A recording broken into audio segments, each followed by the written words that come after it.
सद्गुरु, सर्व आत्माओं के सद्गुरु, सर्व सृष्टि के सद्गुरु, सद्गुरु सुखराम जी महाराज धन्य हो, धन्य हो। सद्गुरु दरियाव जी महाराज ने धन्य हो, धन्य। परम दयाल सद्गुरु बाबा जी महाराज ने धन्य हो, धन्य। तालनपुर धाम ने बारंबार प्रणाम स्वीकार हुए।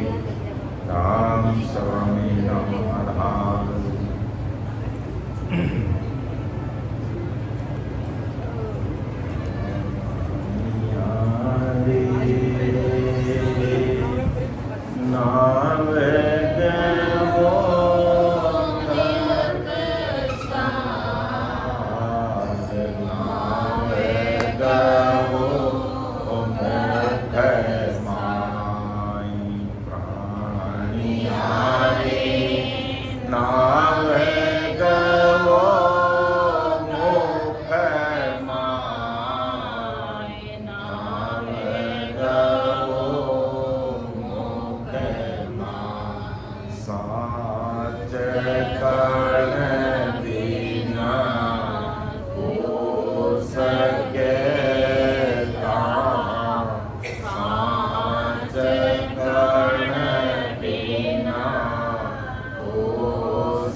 में रहो समाए, सुख में रहो समाए, प्राणियारे नावे कहो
परम दयाल अनंत सुख सम्राट आदि सद्गुरु सुखराम जी महाराज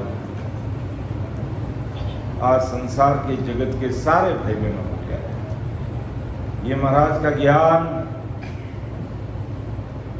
केवल राजस्थानी भाई बहनों के लिए नहीं है, या हिंदुस्तानी भाई बहनों के लिए नहीं है, या एशिया महाद्वीप के लिए नहीं है, ऑल ओवर वर्ल्ड के लिए है, पूरे संसार के लिए है। क्योंकि महाराज जब इस धरती पर पधारे, महाराज इस धरती पर कब आए? विक्रम संवत 1783 में,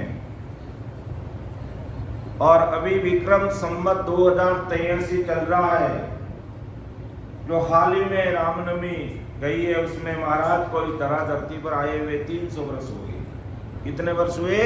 300 वर्ष हुए। तो महाराज जब इस धरती पर आए तब का भी पूरा संसार, पूरा जगत, पूरी दुनिया मेरा घर परिवार है और मैं सबको परमोक्ष में लेकर के जाऊंगा। अब कोई भाई बहनों के मन में ये प्रश्न पैदा होता है कि हम तो महाराज को मानते ही नहीं है, हम तो महाराज का ज्ञान सुनते ही नहीं है, हम तो महाराज की संगत में बैठते ही नहीं है, तो महाराज हमें कैसे लेके जाएंगे? ये बहुत बड़ी बात है। हमने महाराज को नहीं माना, लेकिन महाराज ने हम सबको मान लिया है, पूरे संसार को मान लिया कि पूरा संसार मेरा घर परिवार है और सबको परम मोक्ष में लेकर के मैं जाऊंगा। ऐसी सत्ता, ऐसा पराक्रम, ऐसा ओहदा, ऐसा पटा, ऐसा ऑथराइजेशन लेटर लेकर के मैं ससरूप साहिब से या इस धरती पर अवतरित हुआ हूं। महाराज इस संसार में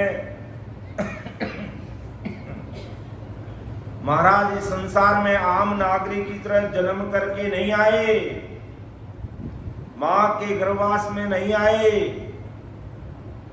एक जो छोटा बालक जिसकी उम्र मात्र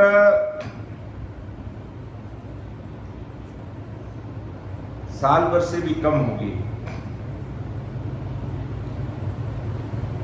तो उस बालक ने जब शरीर छोड़ दिया, उस मर्त शरीर में आप प्रवेश करके इस संसार में आए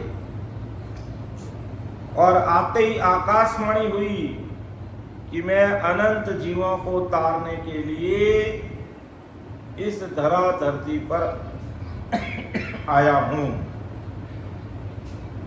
और संसार के सारे भाई बहनों को लेके जाऊंगा। और मेरी ये सत्ता कहां काम करेगी?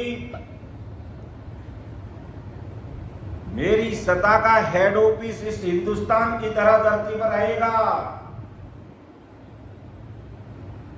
और महाराज ने अपनी वाणी में प्रमाण भी दिया कि कलयुग वारो मोख को भरत खंड के माय, भजन करे सो जीव रे, वारे उपजे आई, वारे उपजे आई, ज्ञान केवल घट आवे, अर दर्शन कर कर हंस के टोड़ा लग जावे, सुख राम 24 पर घटे, सतयुग त्रेता माय, कलयुग वारो मोक्ष को भरत खंड के माय।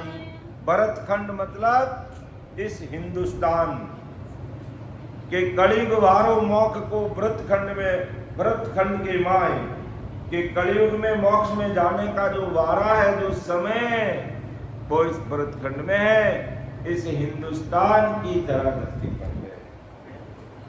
कि भजन करे सो जीव रे, वारे उपजे आए। जो भी भजन करेगा उनके ये केवल ज्ञान घट में प्रकट होगा और मोक्ष में जाएंगे। और कलयुग वारो, पूरे कलयुग में।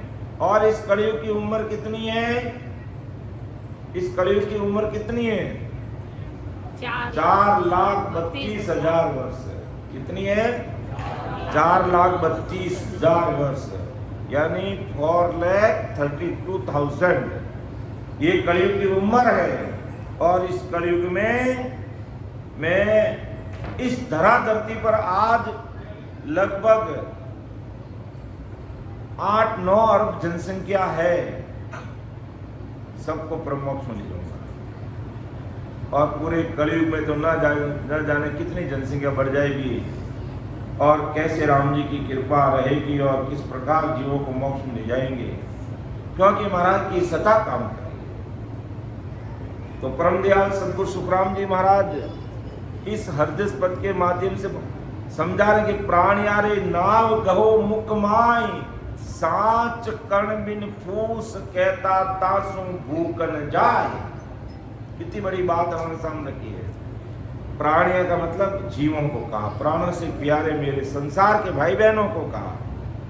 नाव गहो मुख माई, नाव गहो, गहो का मतलब नाम लेओ, और मुख में, किस में लेओ? मुख में। और कौन सा नाम लेओ? सत्य स्वरूपी राम नाम। ये सत्य स्वरूपी जो राम जी का नाम है, इसको आप लेओ, अर्थात इसका राम स्मरण करो, राम नाम को रटो। और क्यों कहा इस सत्स्वरूपी राम जी के नाम को लेने की बात क्यों कही? क्योंकि सांच कण बिन फूस कहता तासु भूख न जाए। अब उदाहरण दिया, एग्जाम्पल देकर के समझाया। क्या समझाया एग्जाम्पल देकर के? कि सांच कण बिन फूस कहता तासु भूख न जाए। अब जैसे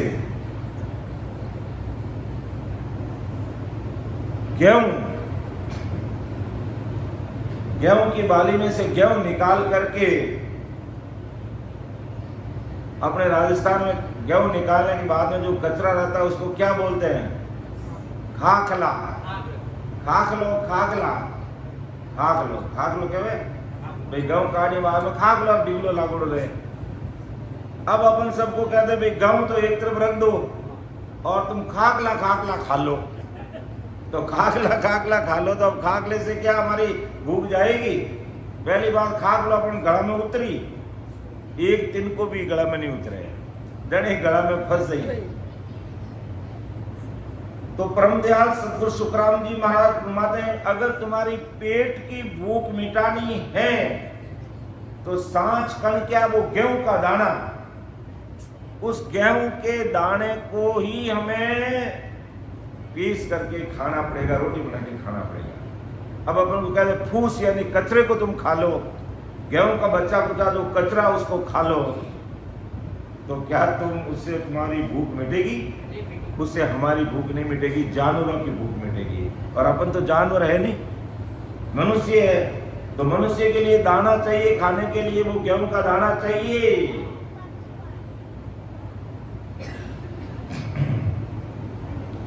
तो जब गेहूं के दाने के बिना हमारी भूख नहीं मिट सकती है, फूस से जो खाकला हम बोलते हैं राजस्थानी भाषा में, हमारे गुजरात से आए उधर आपकी भाषा में गेहूं का जो बचा कचरे को क्या खाकला बोलते हैं, आप क्या अलग कोई बोलते होंगे? भूसा बोलते गुजरात में भूसा बोलते हैं उसको। तो अब कचरा भूसा खाने से हमारी भूख नहीं मिटेगी, हमें गेहूं की खाना पड़ेगा। तो परमदयाल सतगुरु सुखराम जी महाराज फरमाते कि सांच कण बिन फूस कहता तासु भूख न जाए, कि वो सच्चा कण, सच्चा अनाज का दाना मिले बिना हमारी भूख नहीं मिटने वाली है। तो इसी प्रकार संसार में नाम अनेक है, लेकिन वो सतस्वरूपी राम जी का नाम लिए बिना हमारा कार्य होने वाला नहीं है। ये बात महाराज कहना चाहते हैं। इसलिए महाराज तुम्हारे प्राणी हारे नाम गयो मोह माय, नाम गयो मोह माय। क्या वो नाव जो ससुरवी राम जी का नाम है, ये नाम कहो, राम नाम कहो, नाम लो, इस मुख से उस राम जी का नाम लोगे तभी हमें उस ससुर राम जी के देश की प्राप्ति होगी। अन्यथा अन्य नाम, शरीर के खूब सारे नाम हैं, शरीर के नाम अनेकों नाम है शरीर के, शरीर का नाम लेने से कार्य नहीं होगा।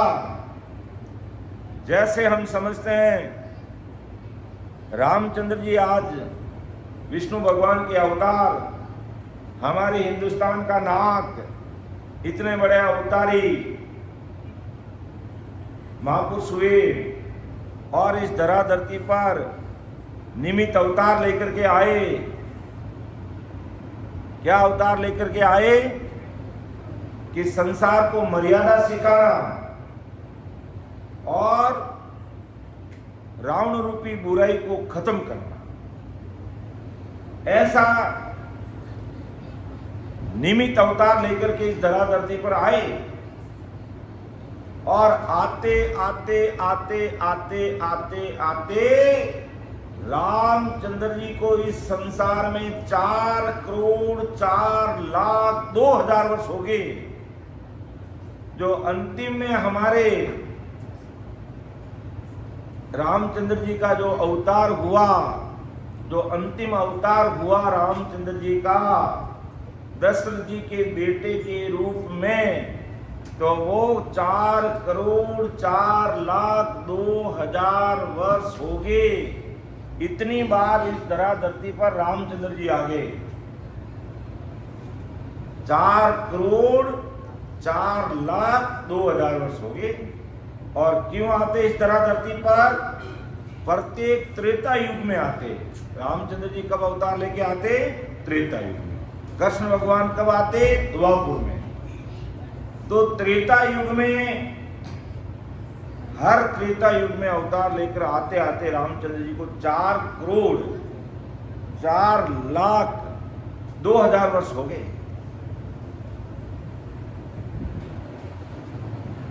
तो इस अंतिम अवतार में, या अंतिम नहीं कह सकते, आगे आने वाले त्रेता युग में और आएंगे रामचंद्र जी के रूप में। तो अपने गुरु वशिष्ठ मुनि को जाकर के कहते हैं, क्या कहते हैं कि गुरुदेव मुझे वो नाम दीजिए जिससे मैं बार बार अवतार की पदवी में नहीं आऊं, मैं आवागमन से मुक्ति पालूं। आप ऐसी मेरे ऊपर कृपा कीजिए, आप मेरे ऊपर ऐसी कृपा कीजिए। आपको भोजन करिए, भोजन ले लो। तो अपने गुरु वशिष्ठ मुनि को जाकर के कहा, मुझे इस संसार में अब ये विष्णु पदवी नहीं चाहिए, मुझे ये अवतार का पद नहीं चाहिए, मुझे ये रावण रूपी बुराई खत्म नहीं करनी, मुझे लोगों को मर्यादा नहीं सिखानी, और मैं वापिस जनमण में आने ही नहीं चाहता। और जबकि कितनी बार जनमण में आए? 4 करोड़ 4 लाख 2 हजार वर्ष बाद। वशिष्ठ मुनि अचंभित रह गए, रामचंद्र जी आप कर क्या रहे हो? आप कह रहे मुझे जनमण में नहीं आना, तो ये रावण रूपी राक्षस को कौन मारेगा? इस दुनिया को मर्यादा कौन सिखाएगा? आप मर्यादा पुरुषोत्तम कहलाते हो और कैसी बात करते हो कि जो भी है, मैं इस संसार में आकर रावण को मारते मारते लोगों को मर्यादा सिखाते सिखाते अब मैं ऊब गया हूं। मुझे ना तो कोई रावण को मारना, न इस दुनिया को मर्यादा सिखाना। क्यों ऐसा क्यों सोच रहे हो? क्योंकि रामचंद्र जी ने कहा कि मैं एक बार नहीं 4 करोड़ 4 लाख 2 हजार वर्ष इस धरती पर आकर के लोगों को मर्यादा सिखाई। लेकिन कौन मर्यादा का पालन कर रहा भाई? कौन मर्यादा का पालन कर रहा है? घर घर में रावण पैदा हो गए, जिनका खान पान सही नहीं, रहन सहन सही नहीं, आचार विचार सही नहीं, रहनी करनी सही नहीं। किसको मर्यादा सिखाऊं? एक रावण को मारूं, दूसरा रावण अगले साल फिर पैदा हो जाता है। इसलिए गुरुदेव, मैं मेरी ये ड्यूटी करते करते अब थक गया हूं, मैं ऊब गया हूं, मैं आवागमन से मुक्ति चाहता हूं। रामचंद्र जी जो अवतारी पुरुष विष्णु भगवान के जो अवतार है, वशिष्ठ मुनि के सामने अपनी बात को रखते हैं कि मुझे अब इस संसार में आना ही नहीं है, मैं ऊब गया हूं। 4 करोड़ 4 लाख 2 हजार वर्ष बार में आ गया हूं। और देख लो कि संसार का मर्यादा मान रहा है, जबकि मैंने तो मर्यादा का पालन प्रैक्टिकल करके दिखाया। जब मेरा राज तिलक होना था और मुझे 14 वर्ष का वनवास दे दिया गया, मैं हंसते हंसते पिताजी की आज्ञा को सिरोताज मानते हुए चला गया। 14 वर्ष तक वनों में ठोकरे खाते रहा, सीता को लेकर रावण चला गया, ना जाने कितने कष्ट सहने पड़े मुझे, हैं?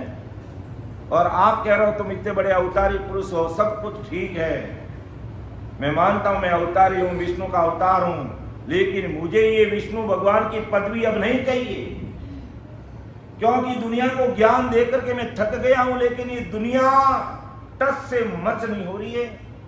आज एक बैत 1 फीट जमीन के लिए अपने बाप को कोर्ट में खड़ा कर देती है, तो क्या मर्यादा मानी भी तुमने?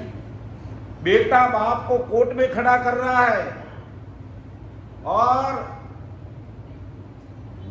नवेली दुल्हन आने पर बुढ़ी मां को वो दुल्हन रख नहीं सकती और बेटा उस बुढ़ी मां को ले जाकर के 3 मंजिल से नीचे फेंक देता है। ये हकीकत बात है। तो कैसी मर्यादा सिखाऊं मैं लोगों को? मेरी मर्यादा को कौन मान रहा है? कोई नहीं मान रहा, ना मुझे मर्यादा सिखानी है। और जबकि मैं प्रैक्टिकल करके बता रहा हूं, मैंने प्रैक्टिकल करके बताया कि मेरा राज तिलक होना था, राजगद्दी पे बैठना था, पूरे राज्य का मैं महाराजा बनने वाला था और पूरा राज्य का संचालन मेरे द्वारा होना था। और मुझे आदेश मिलता है, बेटा तुम 14 वर्ष के लिए वनवास में जाओगे। तो मैं चला गया। मैंने मेरे पिताजी को ये नहीं कहा कि मैं कोर्ट में जाऊंगा, मैं बड़ा बेटा हूं इसलिए राजगद्दी पे मैं बैठूंगा। आपने भरत को कैसे बिठा दिया? कुछ भी नहीं कहा, मैं चला गया। और आज क्या ऐसी मर्यादा ये दुनिया मानती है? नहीं मानती है। इसलिए हकीकत में वशिष्ठ मुनि को यही कहा रामचंद्र जी ने मुझे ये नहीं चाहिए। और फिर ये बात तो हम सब जानते, पूरी दुनिया जानती है इस चीज को, कि राज तिलक होना जंगल में चले गए, 14 वर्ष के वनवास में चले गए। फिर जब लंका में रावण को मारने के लिए जाते हैं तो रामचंद्र जी ने अपने हाथ से पत्र पानी में डाला, डूब गया। रामचंद्र जी ने पत्थर पानी में डाला, समुद्र में डूब गया। तब कहा कि पत्थर ऐसे नहीं गिरेंगे, इसके ऊपर वो सत्य स्वरूपी राम लिखो, जो किसी शरीर का नाम नहीं है, किसी आकार का नाम नहीं है, वो निराकार निराधार सस्वरूप साई परमात्मा का नाम है, सस्वरूपी राम नाम। उस राम नाम को लिखो। और उस राम को लिखते ही पत्थर नहीं, पहाड़ के पहाड़ पत्तों की तरह तिर गए। और रामचंद्र जी ने पुल बना करके बंदर सेना को रामेश्वरम से लंका को भेज दिया, जीत करके आ गए। इसलिए परम दयाल सदगुरु सुखराम जी महाराज आज संसार के सारे भाई बहनों को कह रहे हैं कि तुम केवल भेड़ चाल मत चलो। अगर वास्तव में अपने जीवन का उद्धार करना चाहते हो, इस आत्मा का कल्याण करना चाहते हो, इस आत्मा को परमात्मा से मिलाना चाहते हो, तो सच्ची चीज को पकड़ो कि एक राम घट घट में भोले, एक राम दशरथ घर ढोले, एक राम का सकल पसारा, एक राम सकल सुन्यारा। अब राम जी का नाम भी 4 प्रकार का है। एक राम आत्म राम, जो हमारी आत्मा के रूप में हमारे अंदर बस रहा, वो आत्म राम। एक राम घट घट में बोले, वो दशरथ के घर रामचंद्र जी, राजा दशरथ के पुत्र रामचंद्र जी। तो एक राम गटगट में बोल रहा है आत्म राम, एक राम दशरथ का डोले दशरथ जी के बेटे, एक राम का सकल पसारा, ये होन काल पार ब्रह्म का, और एक राम सकल सुनिहारा, वो सत्य स्वरूपी राम नाम है। उस सत्य स्वरूपी राम नाम की भक्ति के बिना इस भवसागर से पार नहीं उतर सकते। चाहे हम 33 कोटि प्रकार के देवी देवताओं की आराधना पूजा पाठ करते हो, उनके मंदिर में जाते हो, मंदिर हमारी भारतीय परंपरा संस्कृति और आस्था के केंद्र है, हम उसको नकार नहीं सकते। लेकिन जो साच चीज है उसको हमें पकड़ना पड़ेगा कि दुनिया भरमा माए भुलानी, असल की निंदा और हाँ कि नकल के असल चीज की तो निंदा करती है और नकल की पूजा करती है। तो कैसे दुनिया भरमा में भूली हुई है। तो परम दयाल सदगुरु सुखराम जी महाराज आज संसार के सारे भाई बहनों को यही बात समझा रहे हैं कि अगर हमें उस आनंद पद की प्राप्ति करनी है, ससुर राम जी के देश में जाना है और ससुर परमात्मा की अगर हमें भक्ति करनी है, तो हमें जो सत्य स्वरूपी राम जी का नाम जो चौथा नाम है, इस नाम को हमें रटना पड़ेगा। और वो ही सांचा कण है। जैसे गेहूं के दाने के बिना हमारी भूख नहीं मिट सकती है, इसी प्रकार सांचा नाम ये सत्य स्वरूपी राम जी का नाम है। इस नाम के बिना हम इस भवसागर से पार उतर के अमर लोक आनंद पद की सचुप साहिब के देश में नहीं पहुंच सकते। इस हाँ चीज को हमें पकड़ना पड़ेगा। यही बात महाराज कहते, इसलिए महाराज फरमाते हैं कि प्राणिया रे नाव गौ मुकमाय, सांच कण बिन फूस कहता दासु भूख न जाए।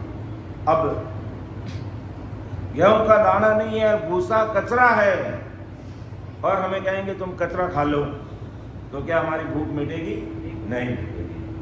भूख मिटाने के लिए हमें सच्चा दाना चाहिए, गेहूं का दाना चाहिए, कोई भी अनाज का दाना चाहिए हमें, वो ठोस नहीं चाहिए।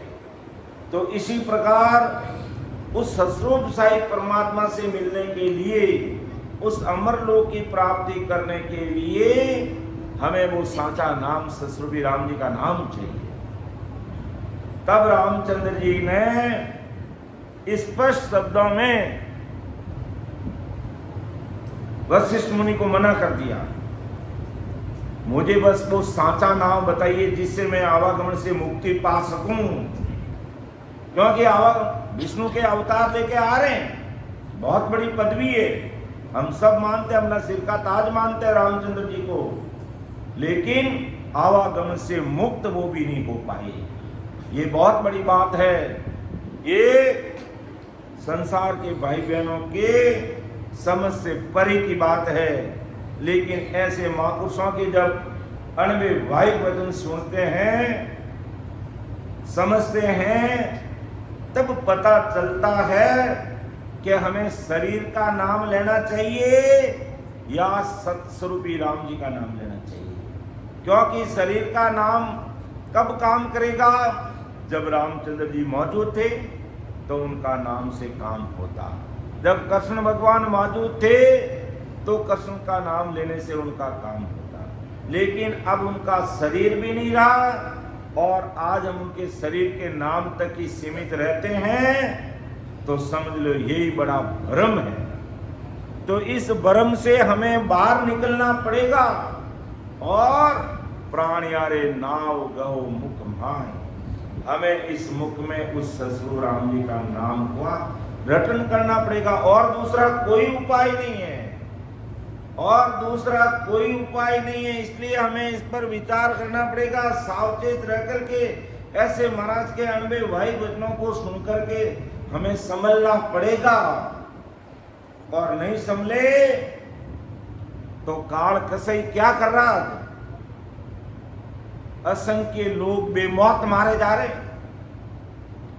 कोई उनका धनी धोरी नहीं है। जो कहता है ना राम जी क्या होते हैं, परमात्मा क्या होते हैं, हम तो ऐसे ही खाएंगे पिएंगे मौज करेंगे, जानवरों को काट काट के खाएंगे और ऐसा आराम करेंगे। उनके हालात देख लो, आज उनके हालात देख लो। अपन चूक निकालते हैं बेचारे ट्रंप में, वो क्या करता है? परमात्मा की मर्जी के बिना किसी कोई कुछ नहीं होने वाला है, और पूरे खाड़ी देशों के हालात खराब है। ये किसी की बस ये काल कसई क्या क्या करता है कोई भरोसा नहीं है। और पूरी दुनिया में धूम मचाई थी कोरोना के रूप में, वो एक टेलर मात्र था हमारी औकात बताने के लिए कि तुम्हारी औकात कितनी है देख लो। तुम भले ही चांद तक पहुंच चुके हो, चाहे मंगल ग्रह तक चले जाओगे, लेकिन उस सस्वरूप साहिब को भूल गए तो गए काम से। इसलिए हमें ऐसे महापुरुषों के अणवे वायु वचनों को सुनकर समझकर जरूर चिंतन मनन करना चाहिए, और हमारा रहन सहन भी ठीक होना चाहिए, हमारा खान पान भी सही होना चाहिए। और अगर हम इन चीजों को भूल गए और प्रकृति के साथ में छेड़छाड़ किया तो कोरोना को याद कर लेना। कोरोना के टाइम में तो हमें हॉस्पिटल जाने तक का समय था, लेकिन अब परिस्थितियां ऐसी बनेगी, अगर हम उस सस्वरूप साई परमात्मा को भूल गए और मौज मस्ती ऐश आराम जीवित जीवों को मार मार कर खाने में रहे, तो समझ लो अब हालात ऐसे होंगे कि हमें हॉस्पिटल जाने का समय भी नहीं मिलेगा। और ये वर्तमान के हालात हम देख रहे हैं, ना जाने कब क्या हो जाएगा, कोई भरोसा नहीं है। इसलिए महापुरुष हमें चेताते हैं कि हमें अगर इस काल कसई से बचना है, अपनी रक्षा करनी है, तो उस सस्वरूप परमात्मा का जो निराकार निराधार निर्विकार वो सद्गुरु साई पावरफुल परमात्मा है, उसका नाम है सत्य स्वरूपी राम नाम। उस राम नाम का स्मरण करोगे तो तुम्हारा कार्य हो जाएगा। और बाकी शरीर का नाम लिया तो फिर हमारा काम होने वाला नहीं है। जैसे परम दयाल अनंत सुख सम्राट आदि सद्गुरु सुखराम जी महाराज इस धरा धरती पर आए और 90 वर्ष तक इस धरा धरती पर रहे, अनंत जीवों को अपने साथ मोक्ष में लेकर पधारे और आज उनकी सत्ता से अनंत जीव मोक्ष में जा चुके हैं, अनंत जीव मोक्ष में जा रहे हैं और अनंत जीव मोक्ष में जाएंगे। भगवंता ने धन्य हो धन्य। तो उस सात चीज को हमें समझना पड़ेगा और यही बात महाराज इस हृदय पद के माध्यम से हमें समझा रहे हैं कि प्राणियारे नाव गहो मोक मार, नाव गहो मोक मार, साच कन बिना हो सके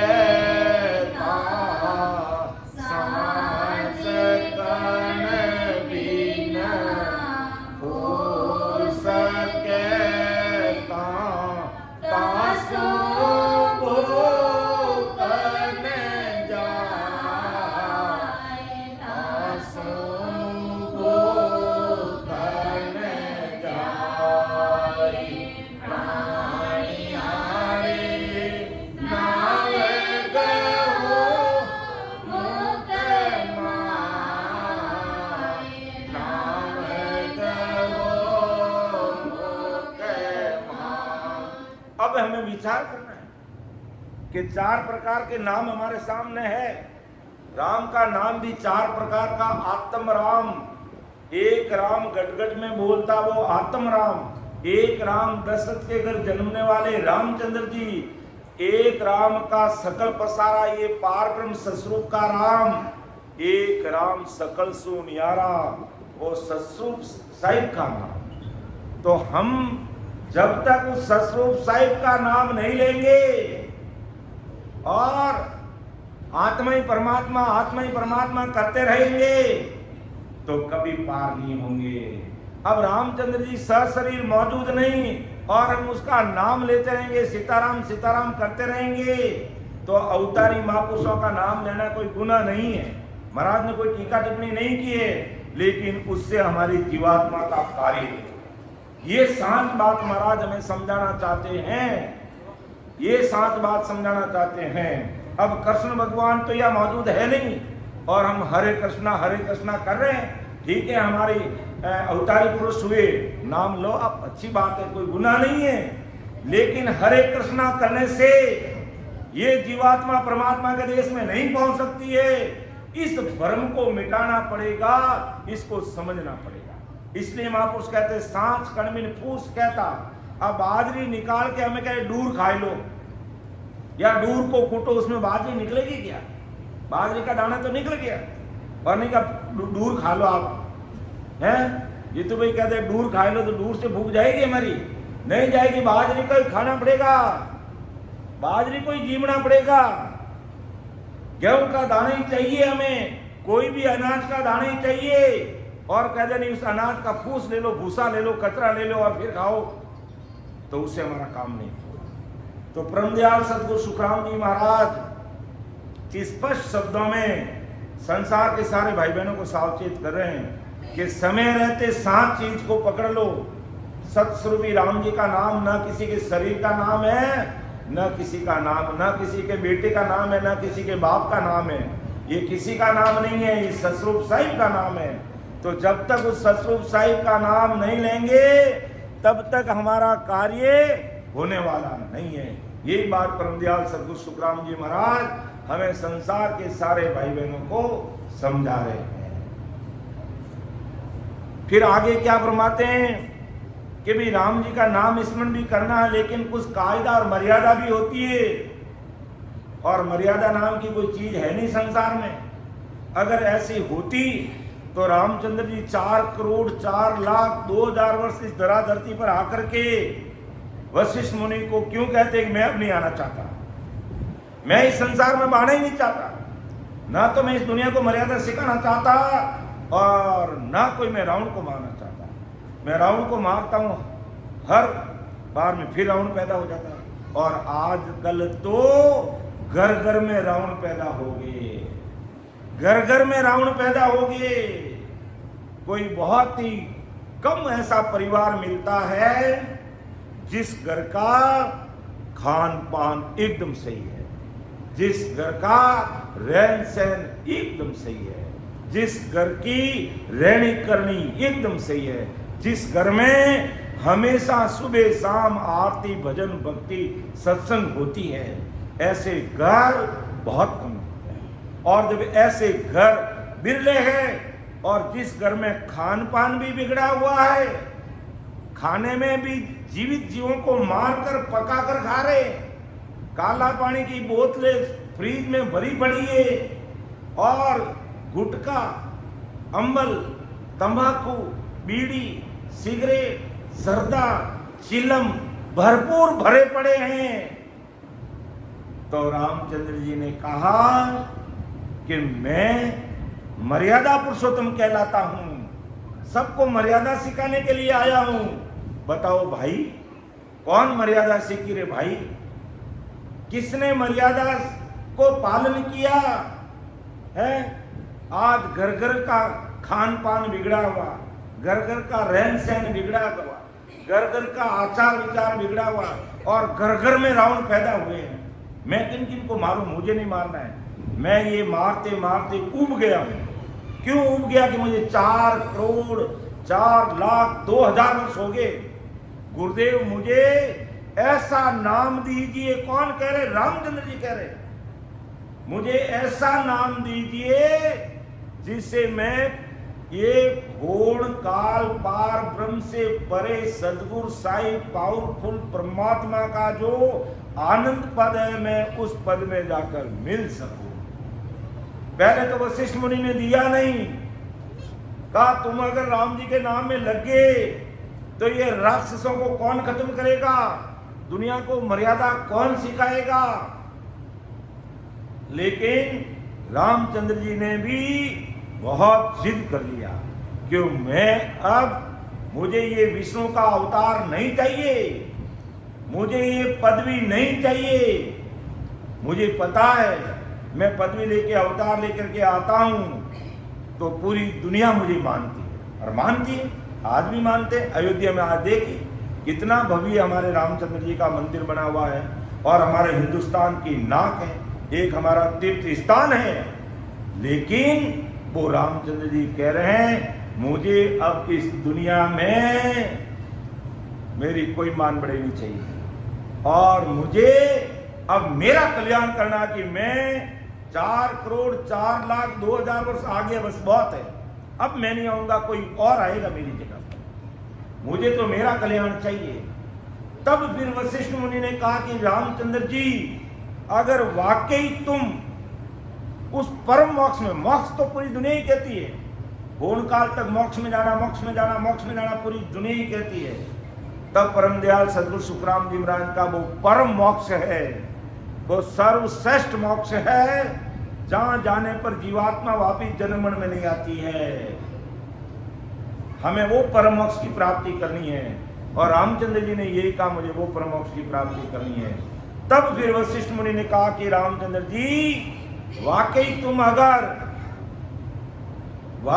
तुम अगर परम मोक्ष की प्राप्ति करना चाहते हो तो ये सत्य स्वरूपी राम जी का नाम है, इसको आते जाते सांस में बैठ के सिमरन कीजिए, इससे तुम्हारा कल्याण होगा और तुम आवागमन से मुक्ति पाओगे। और रामचंद्र जी ने वैसा ही किया।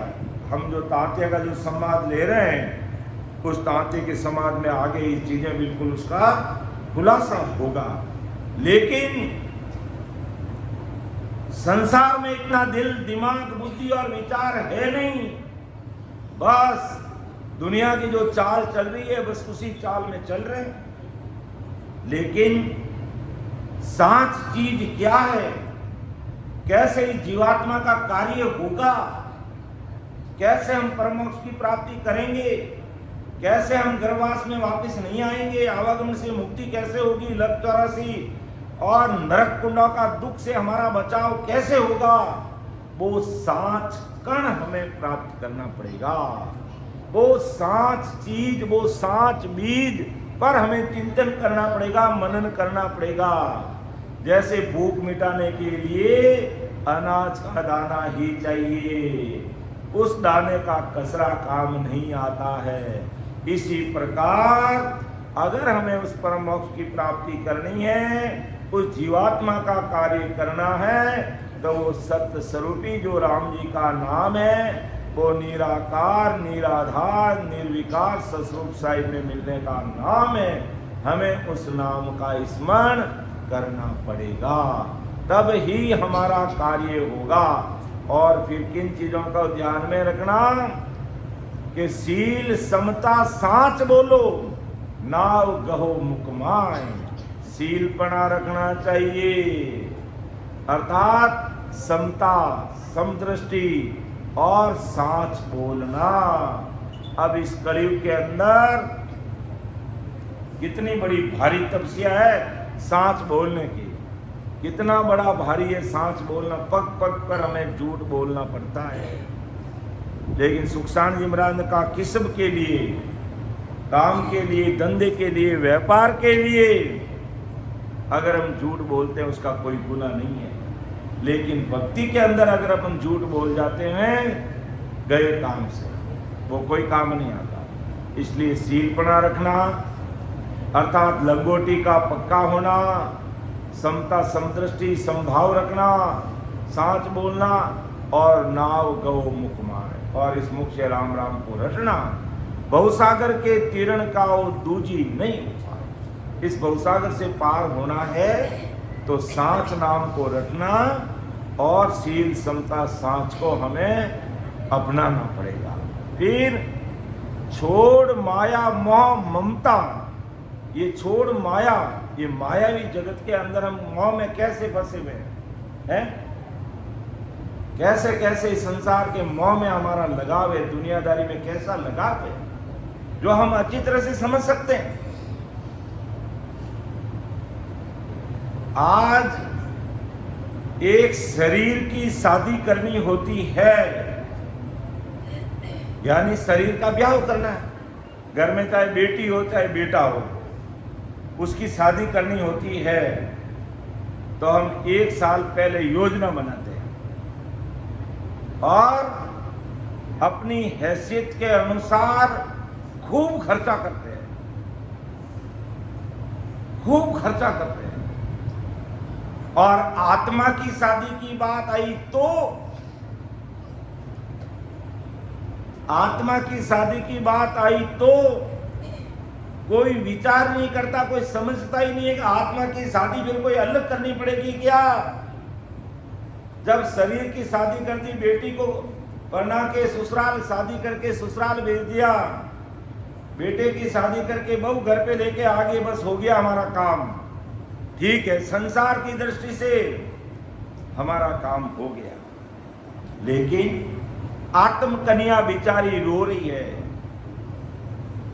आत्म कन्या बिचारी रो रही है। विचार करिए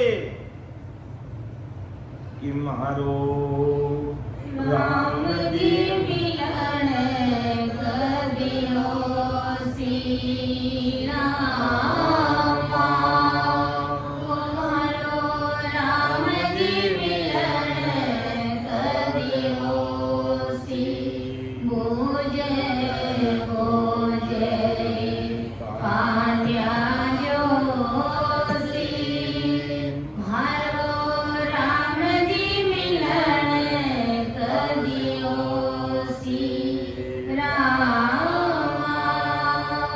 मारो राम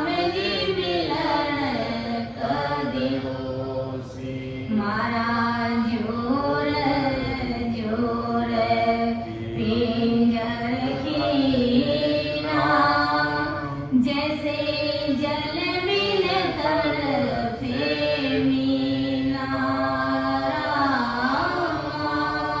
हो जैसे जल बिन तड़फे मीना तुम्हारी रोय रोय अखियाँ राती मारो तन निवलो मन बासी रामा हो मारो तन निवलो मन बासी मारा पीव परदेसा चाया किणे पेरने मिल माया रामा हो किणे पेरने मिल माया बूझे बूझे रे पांड्या जोशी मारो राम जी मिलन कदियो सी राम हो मारो राम जी मिलन कदियो सी। तो आत्मा तो राम जी मिलन की चाहत कर रही है, और उस आत्म कन्या की शादी कहाँ होगी? आत्म कन्या की शादी का मतलब क्या? कि परमात्मा की भक्ति करके परमात्मा रूपी पति परमेश्वर से मिल जाना, उस राम जी से मिल जाना, यही उसकी शादी है। तो शरीर की शादी के लिए लाखों करोड़ों रुपये लोग खर्च कर देते हैं, और सत्संग, सिमरन, सेवा और ज्ञान चर्चा का प्लेटफॉर्म अगर उपलब्ध कराना होता है 2 दिन 4 दिन का, तो बड़ा विचार करते हैं कि 4 दिन की सत्संग का आयोजन इतना क्या करेंगे। अरे भाई, जब शरीर की शादी के लिए करोड़ों रुपए खर्च कर देते हो, तो आत्मा की शादी के लिए भी हमें विचार करना चाहिए।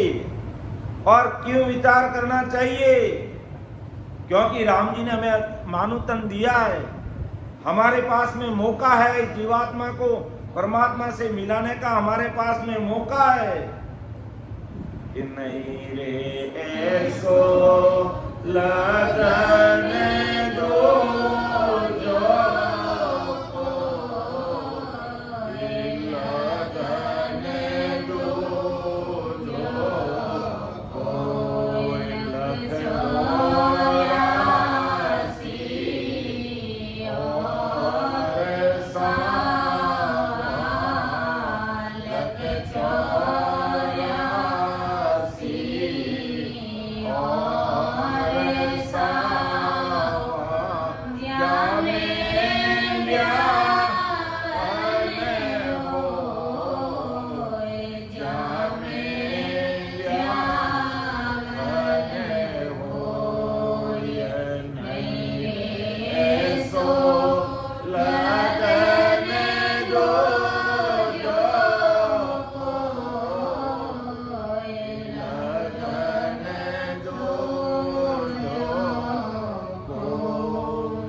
ऐसा लगन फिर मिलने वाला नहीं है, ऐसा अवसर फिर मिलने वाला नहीं है।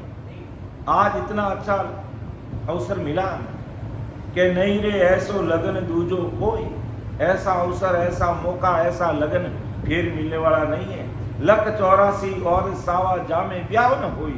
अगर लख 84 योनि में अगर ये जीवात्मा पड़ गई तो फिर उस आत्मा की शादी होने वाली नहीं है, उस जीवात्मा की शादी होने वाली ही नहीं है। मानव तन से ही वो परमात्मा की प्राप्ति कर सकता है, अन्य योनि के जीव परमात्मा की प्राप्ति नहीं कर सकते। यहाँ तक कि 33 कोटि प्रकार के देवी देवता ब्रह्मा विष्णु महेश अवतार, वो भी अपनी आत्मा का कल्याण नहीं कर सकते, क्योंकि इस कल्याण के लिए मानव तन चाहिए और ऐसे महापुरुषों के अनवैवाहिक वचन और वो साचा नाम चाहिए, और उसका स्मरण किए बिना परमात्मा की प्राप्ति हो नहीं सकती। अब मन में प्रश्न खड़ा होता है कि भाई देवता तो हमारे से ऊपर है ऊपर है, आज की कल की देवताओं को सब मालूम है, लेकिन देव योनि में अगर वो 24 घंटे भी राम राम करे तो वो संचित नहीं कर सकते, और हम एक राम बोलते हैं वो हमारे खाते में जमा होता है। और एक नाम का भी गुण कितना कि एक नाम बोले पाप कटे हजार, किशन दास निस्दिन रटे जाको वार न पार। एक नाम का गुण कितना, हजार पाप कट जाते हैं, और निस्दिन राम जी के नाम में लगे हुए तो जिसका तो कोई वार पार नहीं। इसलिए परमदयाल सदगुरु सुखराम जी महाराज हमें फरमाते हैं कि ऐसा सुअवसर फिर मिलने वाला नहीं है, ऐसा गोल्डन अवसर फिर मिलने वाला नहीं है। आज हमें हिंदुस्तान की धरा धरती पर जन्म मिला, ऐसे महाराज के 98 वाई वचन हमें सुनने को मिल रहे हैं, और इतना अच्छा हीरा सा ये मानो तन मिला है, तो इसका सदुपयोग हमें कर लेना चाहिए। और नहीं मौका हाथ से चला गया तो कम से कम 43 लाख और 20,000 वर्ष तक दुख भोगना पड़ेगा। तब संत चेताते हैं कि हे लिए चाले गुरा सारे देश गणा भैया इमरत डोले चाले गुरा सारे देश गणा भैया इमरत डोले ओरे पिवरिया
जब ये जीवात्मा, ये आत्मकन्या मायावी जगत में डूब जाती है,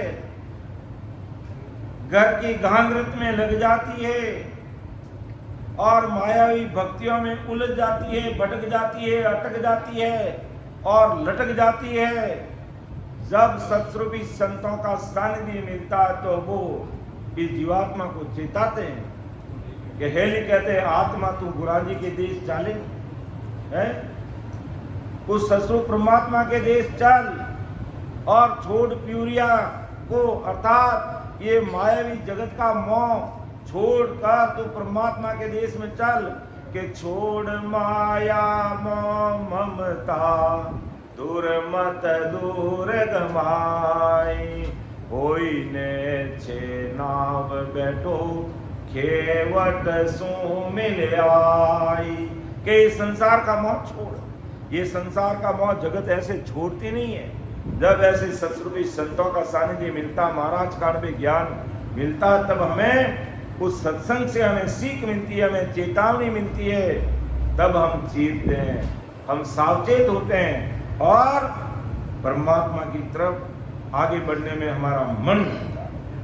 जैसे ये तो आत्मा को परमात्मा से मिलाने के लिए संत चेताते हैं, और जब हमारी घर में जो बेटी होती है और उसकी शादी होती है और जब हमारा विदाई का समारोह, विदाई समय आता है उसको विदा करने का, उस समय हम कितने भी कठोर दिल के होंगे ना, तो भी हमारी आंखों में आंसू आ जाएंगे। आज हमारा कलेजा का टुकड़ा, हमारी बिटिया आज दूसरे घर जा रही है, तो हमारी आंखों में आंसू आ जाएंगे, हम रोने लग जाएंगे और वो बेटी भी रोने लग जाएगी।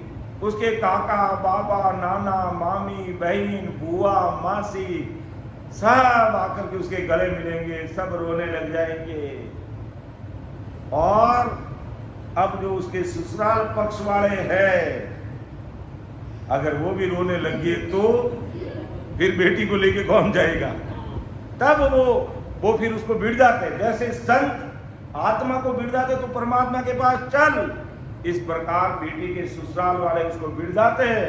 क्या कहते हैं कि बनिए चाले मारोड़े दे सके सरियो केड़ो फूट रोहिए बनिए चाले मारोड़े दे सके सरियो केड़ो फूट रो।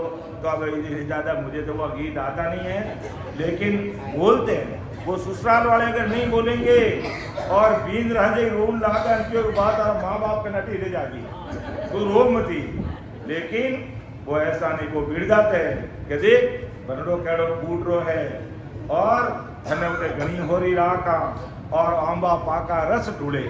वो मैंने तो बोल रहा को नहीं आगे, तो कैसा वो ऐसा उसको एहसास कराते हैं, तब उसको थोड़ा विश्वास आता है और मम्मी पापा को छोड़ करके वो अपने ससुराल के लिए चली जाती है और पीर वालों की आंखों में आंसू निकलते हैं। तो इसी प्रकार संत हमें चेताते हैं इस आत्मकन्या की शादी के लिए कि हेलिए चालेनी गुरासा के देश घड़ा भरिया इमृत, कि वो ससुर राम जी के देश में इमृत के घड़े भरे हुए हैं। और इस संसार में जगत में क्या है? यह जहर भरा हुआ, पग पग पर जहर भरा हुआ है, पग पग पर जहर भरा हुआ है। और उस ससुर राम जी के देश में अमृत के घड़े भरे।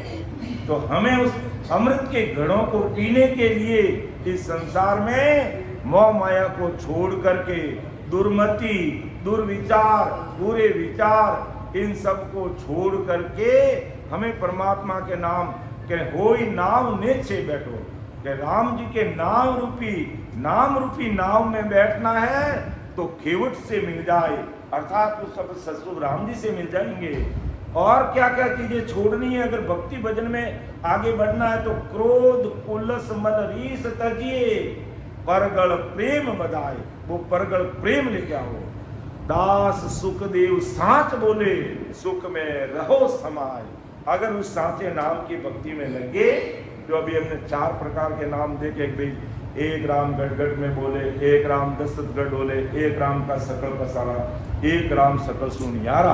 वो ससुर राम जी का नाम है। उस राम जी को लेते हैं, शीलपना रखते, समता साँच बोलते हैं और मोह माया को छोड़ करके दूर विचार, गलत खान पान, गलत आचार विचार, गलत रहनी करनी, इन सब से किनारा करके नीचे होकर के राम नाम रूपी नाव में बैठ जाते हैं, अर्थात भजन में लग जाते हैं और क्रोध, कुलस, मल, रीस सबको छोड़ देते हैं और प्रगढ़ प्रेम में लग जाते हैं। प्रेम से इस राम जी के नाम को रटने लग जाते हैं। तो दास सुखदेव साँच बोले। सदगुरु सुखराम जी महाराज कहते मैं साची बात कहीं सोन जी कहीं ढूंढ रही है, कहीं है भी हैं? तो पर्दा इधर कहीं नहीं रखती इसके पीछे, यही तो था कहीं। तो देख लो, कोई बात नहीं, बोला नहीं मिले तो सुबह मिल जाए। इतो की चिंता करे तुम अटी न देखे न तो मैं क्यों कहीं बात है कि मैं कहीं कोई चीज मारे जेब में डाल दी, कहीं बात है तो कहीं हटे ऊंचो देखे नीचो देखे, मारे दिमाग आगो बाजो रहे हैं। अब मिल जाए तो ठीक है, सुबह ले ली तो टेंशन मत कर, मिल जाए वो तो। हाँ बोल तो खरी, कहीं ऊंचो रहे, कहीं नीचो रहे, कहीं उठी नहीं जावे, कहीं हटी नहीं जावे। चलो कोई बात कौन, कोई चीज नहीं मिले जने संसार में यूं गोता खाना पड़े। अब चीज अपने हाथों से रखी लेकिन भूल गए, तो इधर ढूंढ रहे, उधर ढूंढ रहे, उधर ढूंढ रहे। तो इसी प्रकार परमात्मा ने हमें इतना अच्छा मानव तन देख रहे कहा कि तू जाके ससुर राम जी के नाम की भक्ति करना। और हम कभी इधर गए, कभी उधर गए, कभी उधर गए, कभी उधर गए, चलते ही रहेंगे, बाहर तीर्थाटन के लिए घूमते रहेंगे, लेकिन अंदर में जो तीर्थ है वो करना हम सब भूल गए। और हाँ, तो गाड़ी पार नहीं होगी, ये बिल्कुल सही कह रहे भाषा, कि गाड़ी को अगर पार लगाना है तो अंदर में डीजल तेल भरना पड़ेगा, यानी अंदर में राम नाम रूपी पेट्रोल भरना पड़ेगा, तब ये गाड़ी चलेगी। तो ऐसा परम दयाल सदगुरु सुखराम जी महाराज अपन सब भाई बहनों को चेता रहे कि प्राणिया रे नाव गहो मुख माय, इस मुख से तुम राम जी का नाम लो, और वो भी सांच कण मिन फूस कहता, सच्चे नाम के बिना अन्य नाम तुम बोले कितनी लो, उससे तुम्हारी भूख मिटने वाली नहीं, उससे तुम्हारा परम मोक्ष होने वाला नहीं है। इसलिए सच्ची चीज को धारण करके अपने आत्म कल्याण के लिए आज से ही तैयार हो जाओ। तो मैं समय का तकाजा देख, आज वैसे 4 दिवसीय सत्संग के कार्यक्रम का वैसे समापन तो कल होगा, लेकिन आज हम सत्संग का समय थोड़ा बढ़ाएंगे। हमारे और भी वरिष्ठ संत अपने मुखारबिंद से महाराज के अन्वय वायु वचन सुनाएंगे। तो मैं मेरी वाणी को यहीं विराम दूंगा। बोलने में, समझाने में मेरे से कोई भूल चूक रह सकती है तो आप उसको अन्यथा नहीं लेंगे, मुझे क्षमा करेंगे, छोटा भाई समझ करके मुझे क्षमा करेंगे। सुन जो मैं निर्दोष हूँ, काट बांध जस हो, तुम हर बोलन हार हो, क्या जानेगा कोई। परम दयाल अनंत सुख सम्राट आदि सद्गुरु, सर्व आत्माओं के सद्गुरु, सर्व सृष्टि के सद्गुरु, सद्गुरु सुखराम जी महाराज धन्य हो, धन्य। राम सभा में राम महाराज, सभी राम सनी भाई बहनों को राम राम सा, सबको राम राम, सबको मेरा बारंबार कोटि कोटि प्रणाम। अब मैं परमात्मा हमारे सीता जी से निवेदन करूंगा कि आप है जो आगे सत्संग लेंगे, और आज समय करीब 11:30 भी बज सकती है, तो मन को मजबूत बना करके सत्संग के सुनेंगे। हमारे सीता जी भी लेंगे, उसके बाद में हमारे बाल संत और भी लेंगे सत्संग, तो हम जरूर सत्संग का लाभ लेंगे, मन को मजबूत बना कर रखेंगे। ऐसा मेरा निवेदन है। राम राम साहब।